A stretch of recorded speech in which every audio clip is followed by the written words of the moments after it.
Hello students. मैं doctor Bhubaneswar Sutar, सहायक आचार्य मांगीलाल बागड़ी राजकीय महाविद्यालय नोखा से। आज हम अध्ययन करेंगे बीएससी पार्ट सेकंड फिजिक्स की फोर्थ यूनिट, जिसमें मैक्सवेल द्वारा दिए गए संबंधों के बारे में चर्चा करेंगे। उससे पहले हम थोड़ा सा अध्ययन करेंगे ऊष्मागतिक चरों और ऊष्मागतिक विभव के बारे में। किसी भी ऊष्मागतिक निकाय की अवस्था को प्रदर्शित करने के लिए हम चार वेरिएबल चर राशियों का उपयोग करते हैं: दाब, आयतन, ताप और एंट्रोपी। इन्हें ऊष्मागतिक चर राशियां कहते हैं। इनमें से किन्हीं दो राशियों को हम स्वतंत्र चर के रूप में मान सकते हैं और शेष बची हुई दो राशियों को हम परतंत्र चर, जो कि इंडिपेंडेंट वेरिएबल्स के ऊपर निर्भर करती है, के रूप में माना जा सकता है। किसी भी ऊष्मागतिक निकाय की ऊर्जा या अवस्था को प्रदर्शित करने के लिए दूसरी राशि है ऊष्मागतिक विभव। ऊष्मागतिक विभव भी चार हैं, जिनमें से एक के बारे में हम पहले कुछ बात कर चुके हैं: आंतरिक ऊर्जा। ऊष्मागतिकी के प्रथम नियम में हम अध्ययन करते हैं आंतरिक ऊर्जा के बारे में। तो पहला ऊष्मागतिक विभव है आंतरिक ऊर्जा, दूसरा है हेल्महोल्ट्ज फ्री एनर्जी, तीसरा है एंथैल्पी और चौथा ऊष्मागतिक विभव है गिब्स फ्री एनर्जी। मैक्सवेल द्वारा दिए गए संबंधों में इन चार ऊष्मागतिक चरों के मध्य समीकरण दिया गया था, जो इन चार राशियों के आंशिक अवकलनों के रूप में व्यक्त किया जाता है। तो चलो हम अध्ययन करते हैं मैक्सवेल के संबंध। प्रथम मैक्सवेल संबंध ज्ञात करने के लिए हम ऊष्मागतिकी के प्रथम नियम और द्वितीय नियम का जो कंबाइंड फॉर्म है उसका उपयोग करेंगे। तो प्रथम नियम के अनुसार हमें पता है कि आंतरिक ऊर्जा में परिवर्तन जो होता है वह निकाय को दी गई ऊष्मा और निकाय द्वारा किए गए कार्य के अंतर के तुल्य होता है। तो आंतरिक ऊर्जा du equal to dq minus pdv, pdv कार्य के रूप में व्यक्त होती है, कार्य के तुल्य राशि है। और ऊष्मागतिकी के प्रथम नियम के अनुसार dq आंतरिक दी गई ऊष्मा और एंट्रोपी के मध्य संबंध को व्यक्त करता है। dq इक्वल टू tds उपयोग कर लिया तो हमारे पास समीकरण कंबाइंड लिया जाता है du equal to tds minus pdv।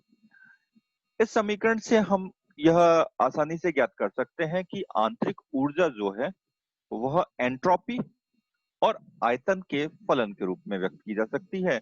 और अगर इसको आंतरिक ऊर्जा को एंट्रोपी और आयतन के फलन के रूप में लें और उसके आंशिक अवकलन ज्ञात करें, तो हमारे पास आंशिक अवकलन आते हैं D U upon D S और डी यू अपॉन डीवी, और दूसरा चर हमारा कांस्टेंट रहेगा। तो इस समीकरण से हम इसके मान ज्ञात कर सकते हैं D U upon D S at constant V अगर ज्ञात करना है तो डीवी जीरो हो जाएगा, सेकंड टर्म जीरो हो जाएगी, तो इसका मान आएगा टी के तुल्य। और del U upon del V at constant S ज्ञात करेंगे तो प्रथम पद जीरो हो जाएगा और उसका मान आता है माइनस पी के तुल्य। तो इन आंशिक अवकलनों के मान del U upon del S at constant V, इसका मान आ गया टी के तुल्य, और del U upon del V at constant S, इसका मान आ गया माइनस पी के तुल्य। आगे हम आंशिक अवकलनों का जो सेकंड ऑर्डर डेरिवेटिव है उसका गुणधर्म है उसका उपयोग करते हैं। उसका गुण है कि कोई भी फंक्शन जो दो वेरिएबल्स का फंक्शन होता है, तो अगर उनके आंशिक अवकलन लिए जाएं और दोनों वेरिएबल एक दूसरे के ऊपर निर्भर नहीं करते तो इनके ऑर्डर को परिवर्तित किया जा सकता है, इनके क्रम को परिवर्तित किया जा सकता है, इसके मान में कोई परिवर्तन नहीं आएगा। तो उसके अनुसार del U upon del V, del sorry del upon del V, del U upon del S का जो मान है वह del upon del S del U upon del V के तुल्य होगा।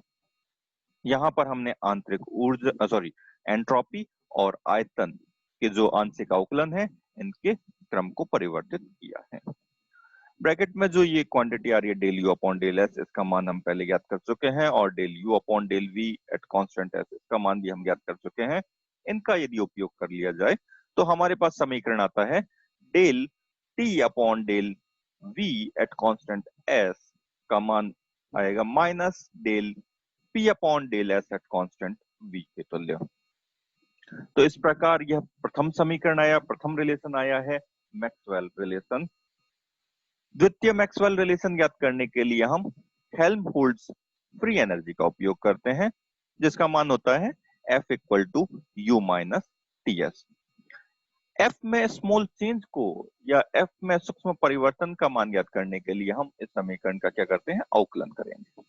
तो हमारे पास मान आ जाएगा DF equal to D U minus T D S minus S D T. S और टी मल्टीपल की फॉर्म में है तो हमने इसको u इंटू वी की फॉर्म में अवकलन कर दिया। प्रथम को कांस्टेंट रखा, दूसरे का अवकलन किया, दूसरे को कांस्टेंट रखा, प्रथम का अवकलन कर दिया। ऊष्मागति के प्रथम और द्वितीय नियम का जो कंबाइंड फॉर्म का इक्वेशन था D U equal to T D S minus P D V, इसका उपयोग हम यदि इस समीकरण में करें तो टी डी एस प्लस का टी डी एस माइनस का कैंसिल हो जाएगा, मान बचेगा माइनस का P D V minus S D T. तो डीएफ का मान आ गया। इस समीकरण के अनुसार हम क्लियरली कह सकते हैं हेल्महोल्ट्ज फ्री एनर्जी जो है वह आयतन और ताप का फलन होगा। अगर यह आयतन और ताप का फलन है तो आंशिक अवकलन की फॉर्म में इसको लिख सकते हैं, और आंशिक अवकलन del F upon del V at constant T ज्ञात करेंगे तो सेकंड टर्म जीरो हो जाएगा और उसका मान आएगा पी के तुल्य, और del F upon del T at constant V ज्ञात करेंगे तो प्रथम पद जीरो हो जाएगा और उसका मान आएगा माइनस एस के तुल्य। तो ये हमने ज्ञात कर लिया आंशिक अवकलन del F upon del T at constant V, इसका मान आ गया माइनस एस, और del F upon del V at constant T, इसका मान आ गया माइनस पी के तुल्य। सेकंड ऑर्डर जो आंशिक अवकलन है उनके गुणधर्म का उपयोग किया, और इस बार हम आंशिक अवकलन आयतन और ताप का जो है उनके क्रम को परिवर्तित करते हैं हेल्महोल्ट्ज फ्री एनर्जी के लिए। तो हमारे पास ये रिलेशन आता है। अब इसमें जो आंशिक अवकलन में ये जो ब्रैकेट में टर्म लिखी हुई है कि आंशिक अवकलन हम ज्ञात कर चुके हैं, इनका उपयोग कर दें तो हमारे पास समीकरण बनता है del S upon del V at constant T equal to del P upon del T at constant V. यह दूसरा समीकरण आ गया हमारे पास मैक्सवेल का सेकंड रिलेशन। नेक्स्ट मैक्सवेल का थर्ड रिलेशन। थर्ड रिलेशन या तीसरा संबंध ज्ञात करने के लिए हम एंथैल्पी का उपयोग करते हैं। एंथैल्पी का मान होता है H equal to U plus PV. Enthalpy में स्मॉल चेंज ज्ञात करने के लिए इसका क्या करेंगे, अवकलन करेंगे। तो अवकलन आ गया D H equal to D U plus P DV plus V D P. आंतरिक ऊर्जा में परिवर्तन का जो मान है प्रथम और द्वितीय नियम से आता है ऊष्मागतिकी के, जो आता है D U equal to T D S minus P DV. इसका उपयोग अगर इस समीकरण में कर लिया जाए तो हमारे पास टी डी एस रह जाएगा, पी डीवी माइनस का पी डीवी प्लस का कैंसिल हो जाएगा, तो डी एच का मान बचेगा V D P plus T D S. इस समीकरण से क्लियर है कि एच एंथैल्पी जो है वह दाब और एंट्रोपी का फलन है, और इसके आंशिक अवकलन ज्ञात कर सकते हैं। इसके आंशिक अवकलनों का मान आ गया del H upon del S at constant P equal to आएगा टी। ये हम यहां से ज्ञात कर सकते हैं del H upon del S at constant P, तो फर्स्ट टर्म जीरो हो जाएगा, इसका मान टी आ गया। Del H upon del P at constant S, तो सेकंड टर्म जीरो हो जाएगा, इसका मान आ जाएगा वी के तुल्य। ये हमने यहाँ पे ज्ञात कर लिया। अगेन सेकंड ऑर्डर जो आंशिक अवकलन है उनके गुणधर्म का उपयोग किया। इस बार हम एंट्रोपी सॉरी एंथैल्पी का अवकलन कर रहे हैं सेकंड ऑर्डर, और अवकलन किया जा रहा है पी प्रेशर और एंट्रोपी के रेस्पेक्ट में और इनके क्रम को परिवर्तित कर दें तो मान में कोई परिवर्तन नहीं होगा। ये समीकरण से व्यक्त किया है हमने। और ब्रैकेट में जो ये डेरिवेटिव आ रहे हैं, आंशिक अवकलन आ रहे हैं, इनका मान हम पहले ज्ञात कर चुके हैं। इनके मान का उपयोग कर लें तो हमारे पास तीसरा समीकरण आता है, del T upon del P at constant S equal to del V upon del S at constant P आएगा। तो इस प्रकार हमारे पास मैक्सवेल का तीसरा संबंध आ गया है। थर्ड रिलेशन हमने ज्ञात कर लिया है। चौथा और लास्ट रिलेशन जो है उसका मान ज्ञात करने के लिए हमने ऊष्मागतिकी के चौथे विभव गिब्स फ्री एनर्जी का उपयोग किया। इसका मान होता है G equal to U plus PV minus TS। Small change G में अगर ज्ञात करना है तो इस समीकरण का अवकलन करते हैं। मान आ गया dG equal to du plus pdv plus vdp minus sdt minus tds। तो ये पांच पद आ गए हमारे पास में।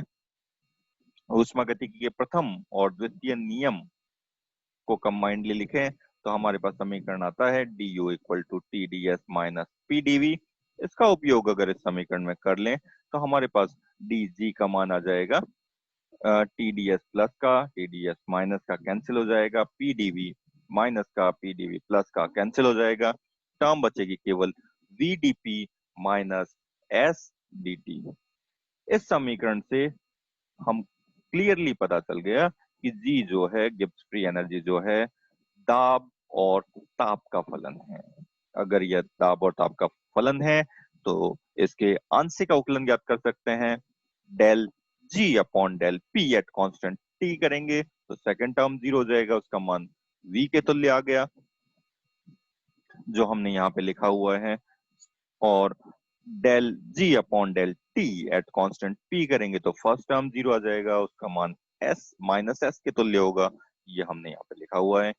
आंशिक अवकलन के गुण का उपयोग किया। इस बार गिब्स फ्री एनर्जी का सेकंड ऑर्डर डेरिवेटिव है P और T के रेस्पेक्ट में। इनके क्रम को परिवर्तित कर दिया, मान में कोई परिवर्तन नहीं आएगा क्योंकि दोनों ही वेरिएबल जो हैं एक दूसरे के ऊपर निर्भर नहीं करते हैं।